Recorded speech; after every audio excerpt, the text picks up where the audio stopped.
బొమ్మాలి థియేటర్లో super hit టీవీలో. ఈరోజు మూవీ ఏంటంటే భయ్య, అప్పట్లో ఒకడు ఉండేవాడు శ్రీ విష్ణు అండ్ నారా రోహిత్ నటించిన ఈ మూవీ అప్పట్లో బాక్స్ ఆఫీస్ వద్ద అయితే పెద్ద ఫెయిల్ అయింది. బట్ క్రిటికల్గా అండ్ టీవీలో అయితే సూపర్ హిట్.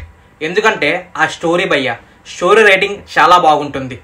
ఈ డైరెక్టర్ సాగర్ కే చంద్ర గారు ఈ మూవీతో డెబ్యూ చేశారు. And writing and dialogues and direction భయ్య చాలా బాగుంటుంది.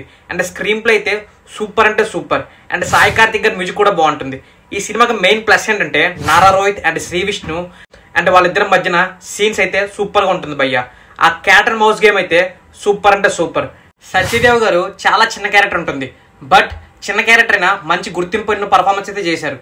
అండ్ సాగర్ కే చంద్ర గారు భీమల్ నాయక్ అంటే పవన్ కళ్యాణ్తో పెద్ద సినిమా తీశారంటే because of this cinema. Pawan Kalyan garu ఈ సినిమా చూసి అతను మంచి పొటెన్షియల్ ఉందని పిలిచి మరి భీమల్ నాయక్ మూవీ అయితే అవకాశం ఇచ్చారు భయ్య. అందుకే అప్పట్లో ఒకటి ఉండేవాడు is the best movie in Sri Vishnu and Nara Rohit career భయ్య. అండర్రేటెడ్ మూవీస్ అని చెప్పుకుంటే ఇది పక్కా ఫస్ట్ వస్తుంది.